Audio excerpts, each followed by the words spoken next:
टुनटुनी ससुराल में बहुत से सपने सजाकर आई थी। सोचा था बंटी की नौकरी है, अच्छा घर है, जो तंगी मायके में देखी है वो ससुराल में नहीं मिलेगी। छोटा परिवार है, बंटी की 2 बहनें और माँ है, पिताजी थे नहीं, ससुराल में राज करूंगी। कुछ दिन बहुत अच्छे बीते, मगर एक दिन पता चला कि बंटी की नौकरी छूट गई। सारे सपने हवा हो गए। अब हम क्या करें बंटी, कहाँ से खर्चा चलेगा? अभी तुम्हारी 2 जवान बहनें भी कुंवारी हैं, उनकी भी शादी करनी पड़ेगी, कैसे होगा सब? क्या करूं टुनटुनी, कंपनी घाटे में चल रही थी इसलिए बंद हो गई, पर तुम चिंता मत करो, सब ठीक हो जाएगा।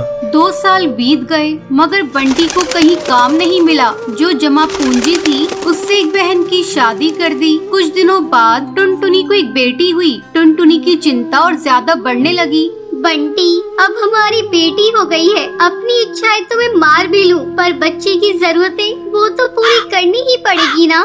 जानता हूँ, कोशिश कर तो रहा हूँ। और 1 साल बाद टुनटुनी ने एक और बेटी को जन्म दिया। बंटी की माँ बोली, बंटी, तेरी एक बहन की शादी तो हो गई, मगर बेटा अभी दूसरी भी है, उसका क्या होगा? माँ, ये घोंसला बेच देते हैं, कुछ दिन किराए पर रह लेंगे। मैं क्या करूँ, दिन रात कोशिश में लगा रहता हूँ, पर कहीं काम मिल ही नहीं रहा। बंटी, बहनों के लिए आप मकान बेच रहे हो, हमारी भी 2 बेटियां हो गई है, उनके लिए क्या बेचोगे? टुनटुनी, मैं पढ़ा लिखा हूँ, तुम क्या सोचती हो कि मैं अब ठेला लगाऊंगा? ये मुझसे नहीं होगा। टुनटुनी रोने लगी और बोली,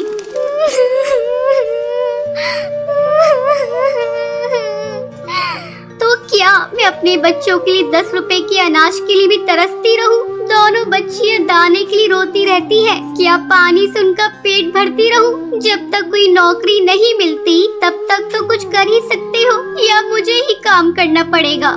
नहीं, हमारे घर की बहू बेटी बाहर काम नहीं करती। टुनटुनी बहुत दुखी रहने लगी। कुछ समय बाद घर बेचकर दूसरी बहन की शादी भी हो गई। अब तो रोज ही बंटी और टुनटुनी के बीच में लड़ाई रहने लगी। एक दिन बेरोजगारी से तंग आकर बंटी ने आत्महत्या कर ली। टुनटुनी के सारे सपने टूट गए।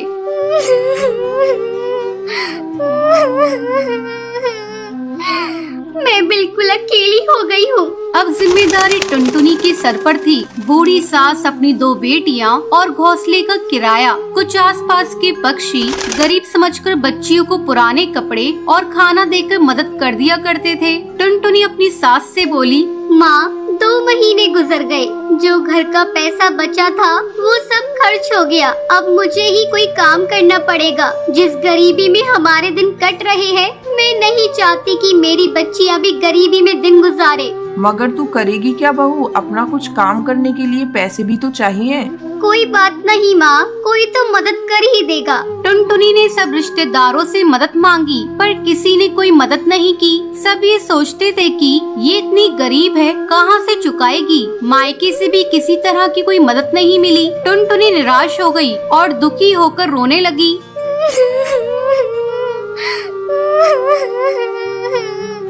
मैं अपने बच्चों को भूखा नहीं मरने दूंगी, कुछ न कुछ करूंगी, पर इतने पैसों में क्या काम करूं?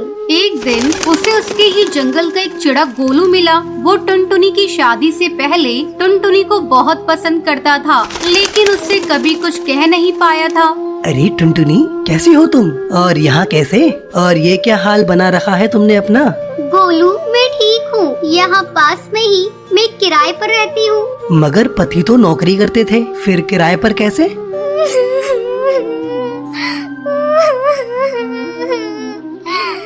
मेरे पति नहीं है, नौकरी छूट गई, घर बिक गया, बहुत गरीबी में दिन गुजार रही हूँ, कोई काम भी नहीं कर पा रही हूँ। मेरे पास केवल 1000 रुपए हैं, उसमें मुझे घर का खर्चा भी चलाना है और किराया भी देना है। मेरी सास बुजुर्ग है और मेरी 2 बेटियां भी है, कोई सहारा नहीं है, सबने साथ छोड़ दिया। कैसे कर पाऊंगी इतने कम पैसों में कोई काम? इतनी चिंता मत करो टुनटुनी, तुम चलो मेरे साथ। गोलू उसे चूड़ियों की थोक रेट वाली दुकान पर ले गया। ये मेरी ही दुकान है टुनटुनी।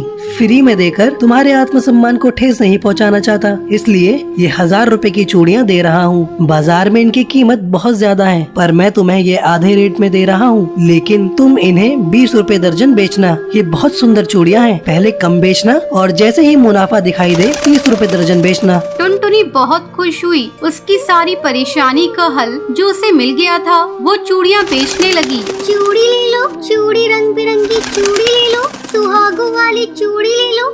वो डाल डाल जाकर चूड़ियाँ बेचती और बीच बीच में आकर अपनी बेटियों को भी देख लेती। आसपास के पक्षी उसे गरीब समझकर मोल भाव भी नहीं करते। सबको उसकी चूड़ियाँ पसंद आने लगी और उसकी खूब बिक्री होने लगी। चूड़ियाँ तो टुनटुनी के पास ही सुंदर होती हैं, उसी से खरीदेंगे। तीज त्योहार पर और शादियों में चूड़ी पहनाने के लिए उसे ही बुलाया जाता था, जिसमें उसकी कमाई अच्छी हो जाती थी। इस तरह 1 साल गुजर गया। टुनटुनी के अच्छे दिन आने लगे। टुनटुनी गोलू से बोली, गोलू, तुम्हारा बहुत बहुत धन्यवाद। तुम्हारी वजह से मैं आज अपनी गृहस्थी चला रही हूँ, नहीं तो भूखे मरने की नौबत आ गई थी। ये तो तुम्हारी मेहनत है टुनटुनी, मैंने कुछ नहीं किया। जितनी मेहनत करोगी उतना ही अच्छा फल मिलेगा। इसलिए कहते हैं मेहनत करने वालों की कभी हार नहीं होती। बंटी कबूतर की बीवी टुनटुनी की हाइट काफी छोटी थी। वो इतनी नाटी थी, जंगल के पक्षी उसका कई बार मजाक बनाते थे। टुनटुनी, तेरे लिए तो मुझे किचन में टेबल रखना पड़ेगा। माँ जी, इतनी भी नाटी नहीं हूँ मैं, और हाँ, हील्स पहनकर तो आपकी जितनी आ जाती हूँ। अरे, तेरे पापा ने महंगी मोटर का लालच दे दिया, वरना तो मेरे बेटे के लिए ये लंबी लंबी चिड़ियों की लाइनें लगी थी। क्या बताऊं तुझे, कटरीना फेल थी उनके सामने। पर माँ जी, आपका बेटा भी कौन सा हाइट में अभिषेक बच्चन है जो कटरीना मिल जाती। वैसे भी मेरी और इनकी जोड़ी तो राम सीता की जोड़ी है, राम सीता की। एक दिन सभी खाना खा रहे होते हैं। माँ, दाल बहुत अच्छी बनी है, जरा और देना। रुको जी, मैं लेकर आती हूँ, किचन में है। वैसे भी मैं खड़ी ही हूँ। ये सुनकर सास हंसने लगती है। तुम खड़ी हो या बैठी, एक ही बात है। बस कीजिए जी, अभी हील्स नहीं पहनी है मैंने। वैसे भी हील्स पहनती हूँ तो आपके बराबर लगती हूँ। एक दिन टुनटुनी सब्जी लेने बाहर निकलती है तो पड़ोसन कहती है, देखो देखो कितनी नाटी है। रंग तो दिखने में ठीक ठाक था, हाइट भी ठीक ठाक थी, फिर क्या जरूरत थी ऐसी नाटी बहू लाने की। दहेज बहन, दहेज। अंधे हो गए थे पैसों के पीछे, अब करे जग हंसाई।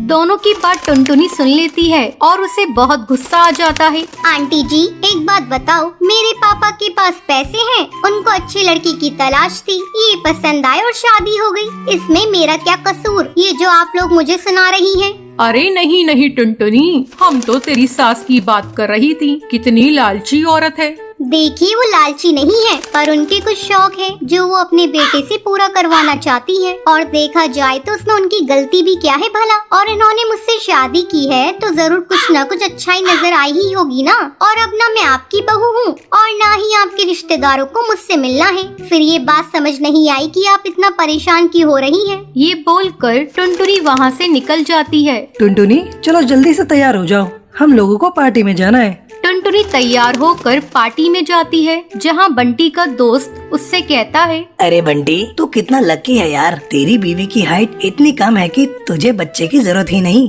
भाभी बच्ची ऐसी हैं। और बंटी, अगर मेरी बीवी की हाइट इतनी कम हो तो मैं घर से बाहर निकलूं ही नहीं। कहीं फुदक के कहीं चली गई तो लेने के देने पड़ जाएंगे। सभी टुनटुनी पर हंसने लगते हैं। तभी पार्टी की जगह पर आग लग जाती है। अरे भागो यहाँ से, जल्दी भागो। अरे लेकिन बाहर के दरवाजे पर ही आग है, हम बाहर निकलेंगे तो निकलेंगे कैसे? कोई रास्ता भी नहीं है। अरे रास्ता है ना, अगर कोई सामने वाली खिड़की से बाहर निकल जाए तो सब निकल सकते हैं। तभी टुनटुनी छोटी सी खिड़की से बाहर निकल जाती है और आग बुझा देती है। अरे वाह, भाभी जी ने तो हम सबको बचा लिया। वाह भाई वाह, बीवी हो तो ऐसी, अपने पति ही नहीं यहाँ मौजूद सभी की जान बचा ली है। भाई बंटी, माफ कर देना, तेरी बीवी तो सच में कमाल है। मुझे ये बात पता है और मुझे मेरी बीवी पर गर्व है। टुनटुनी मुस्कुराकर अपनी पति की तरफ देखती है। कुछ दिनों बाद टुनटुनी और उसकी सास मार्केट जाती हैं। वहाँ पर अरे भैया, ये कपड़े देना कितने का पड़ेगा? माता जी, ये तो बहुत महंगा कपड़ा है, लेकिन अब बस 2 मीटर बचा है। मेरे तो किसी काम का है नहीं, आप बस इसके 100 रुपए दे दो। अरे भैया, तो मैं क्या करूँगी इस टुकड़े का? लेकिन वैसे है बड़ा ही सुंदर। तभी टुनटुनी बोल पड़ती है, इसमें तो मेरी पूरी ड्रेस सिल जाएगी। ये कहकर वो कपड़ा ले लेती है। अगले दिन टुनटुनी वो ड्रेस पहनकर सास के सामने आती है।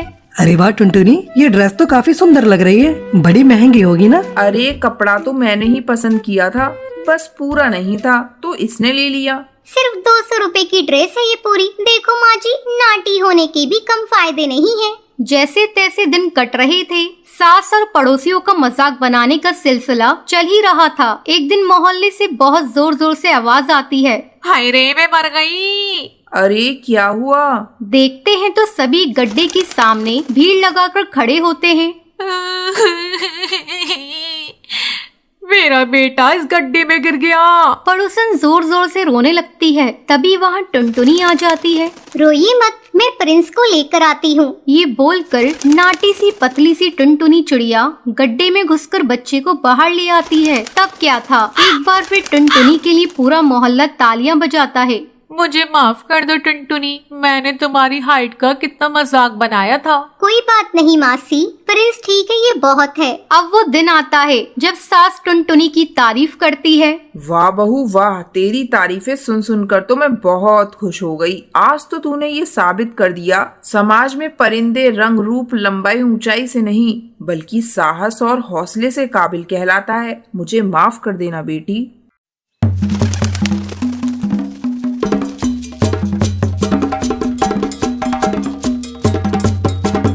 बहुत समय पहले की बात है। चंपकवन जंगल में भूरी नाम की चिड़िया रहा करती थी। उसके माँ बाप उससे बहुत नफरत किया करते थे क्योंकि वो काली थी। एक सुबह, भूरी, तू मेरे सामने सुबह सुबह मत आया कर, बिल्कुल चुड़ैल लगती है। कम वक्त पूरा दिन मेरा खराब कर देती है। माँ, मुझे जोरों की भूख लगी है, इसलिए मैं किचन में आई हूँ। चल भाग यहाँ से अपने घोंसले में। जिस खाने पर तेरी नजर जाएगी वो सब राख हो जाएगा। जब सभी लोग खा लेंगे तब मैं तुझे बुला लूंगी। माँ तो मुझे इतना डांटती रहती हो और पिंकी को तो बहुत प्यार करती हो।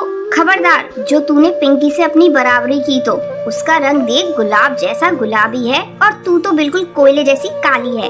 तुझे देखते ही मुझे उल्टियाँ आने लगती हैं।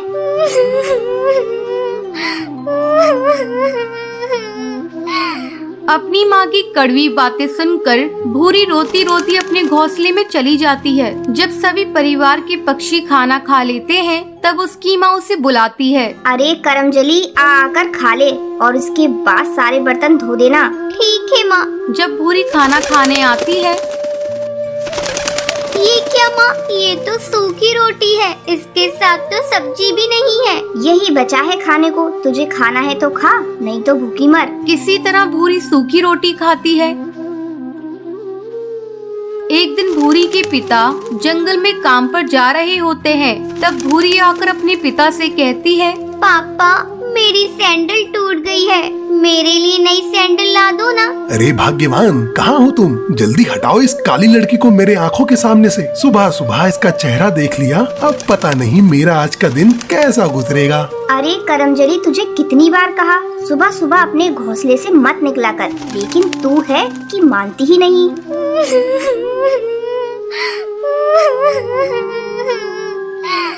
मैं इतनी बुरी हूँ तो मैं ये घर छोड़कर चली जा रही हूँ। हाँ हाँ, चली जा, तेरे चले जाने से यहाँ किसी को फर्क नहीं पड़ेगा। कम से कम तुझसे पीछा तो छूट जाएगा। माँ, मैं भी तुम्हारी बेटी हूँ, तुम इस तरह मेरे साथ क्यों बर्ताव कर रही हो?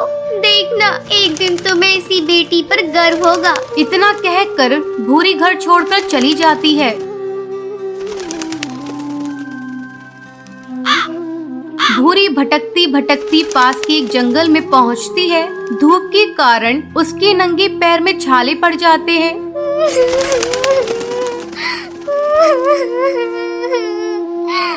मेरे मम्मी पापा मुझसे बिल्कुल भी प्यार नहीं करते। अच्छा होता मैं मर ही जाती। अब मैं कभी भी अपने घर नहीं जाऊंगी। तभी उसी जंगल से एक जादूगरनी गुजरती है। जब वो भूरी को जंगल में अकेली देखती है तो वो उससे पूछती है, बेटी, तुम इस घने जंगल में बैठी क्यों रो रही हो? मुझे बताओ तुम्हें क्या तकलीफ है, शायद मैं तुम्हारी मदद कर सकूं।